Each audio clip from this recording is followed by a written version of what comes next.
Hey guys, Zombie Rommel here, and I wanted to give you my quick thoughts on the Star Wars Battlefront 2 beta, specifically the Galactic Assault mode, because I feel that it's just a bit too distinct from the Starfighter Assault mode to kind of clump them together, and I'm more interested in the first-person shooter elements. So, let's get to it. See, here was my experience with the previous Star Wars Battlefront that came out in, I believe it was November of 2015. I played it a bunch for about 2 months, and then I really never played it again. I think EA shot themselves in the foot when it came to their season pass model, and they've learned from that. This game will not have a season pass. Everything will come out for free. That's great to hear, and I think that alone will extend the legs on this game for quite a while into the future. I do want to make a note that the graphics in this game are absolutely beautiful. In the footage here, I have everything cranked up to high except for post-processing and motion blur because I can't stand those effects. I also have the game set to DX11 because I was noticing a little bit of hitching with DX12 after I upgraded to the latest NVIDIA driver. Curiously, that wasn't happening on the previous driver, so this may just be a temporary issue. Aside from the complete elimination of the Season Pass system, something else that really entices me about this rendition of the game is the fact that many of the mechanics that annoyed me in the first one have been totally redone.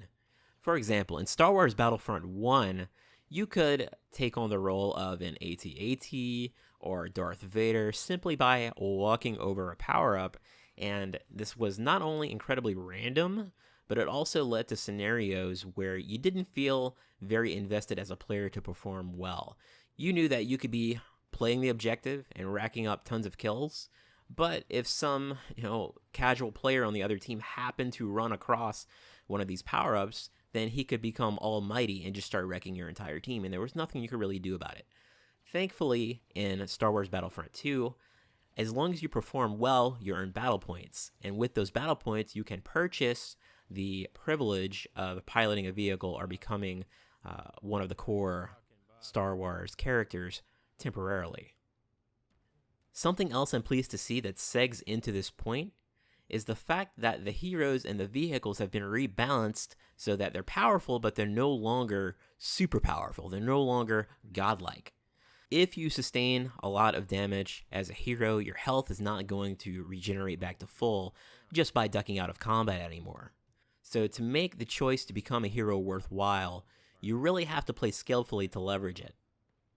Now, with all that said, and with all the praise I've heaped upon this game so far, I will say that Star Wars Battlefront 2 may not appeal to everyone.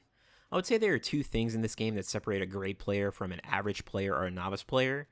And number one is the ability to raw aim. And what I mean by that is imagine if you're playing a game like Quake 3 or Unreal Tournament.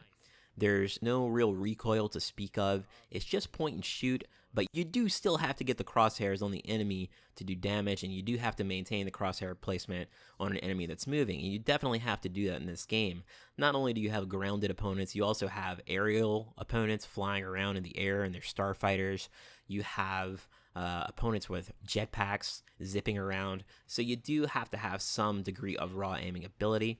And the second thing that I believe separates great players from novice and average players is ability management. So every class in this game starts off with 3, I believe, abilities that you can activate at any time, after which point they're put on a cooldown, and you can also swap out those abilities within the customization menu.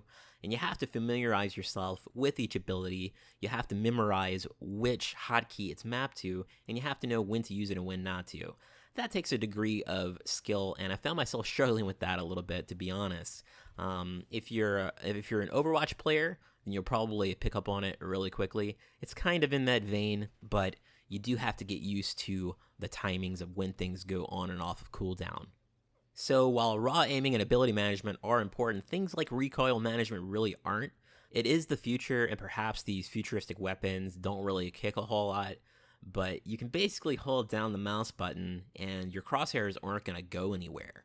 So if you're used to games like PUBG and even Battlefield to some extent, where you have to really put a lot of energy into memorizing recoil patterns and pulling down on the mouse, you might be disappointed that you don't have to do that here.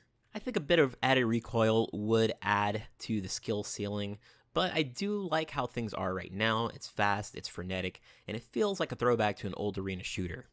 If DICE are listening somewhere out there, I do have a few concerns about the game going forward. Like I said, I appreciate many things about it. I appreciate the fact that the season pass is gone, the fact that the skill ceiling has been raised a little bit when it comes to earning the hero and vehicle power-ups. However, there are some concerns I have. Number one, there's just too much grenade spam going on. It seems like every class in the game has some type of grenade they can throw, be they like stasis grenades, flashbangs, frag grenades. The heavy assault character actually has a grenade launcher that he can whip out of his back pocket and just spam people to death with it. And it seems like everywhere you go, there's some kind of explosion going off. And I'm sure that this really pleases the art team at DICE because, Michael Bay, explosions, yes, action.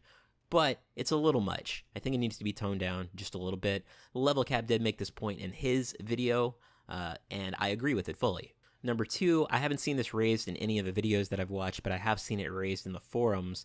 It's that first person and third person feel disjointed. I'm more of a first person player. I like the immersion. I like the ability to see exactly where my crosshair is going without my player model obscuring it.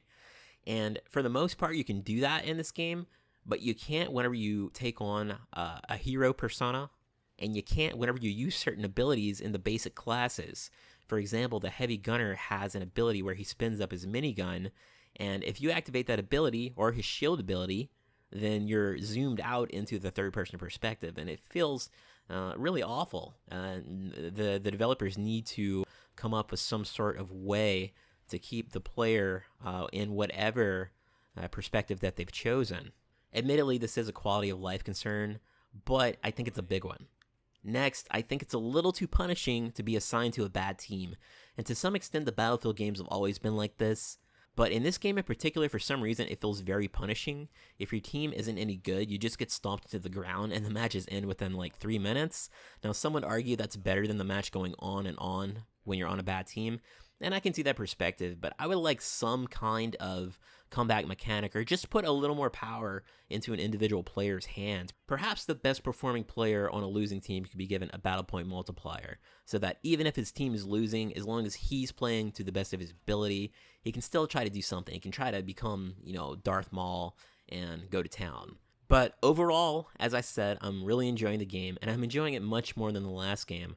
Star Wars Battlefront 1 was a bit like juicy fruit.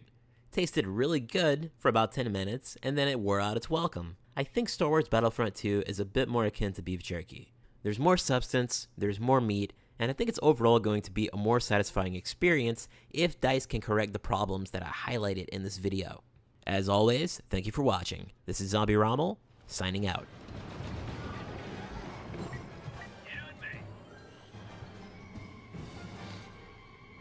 Come on, guys.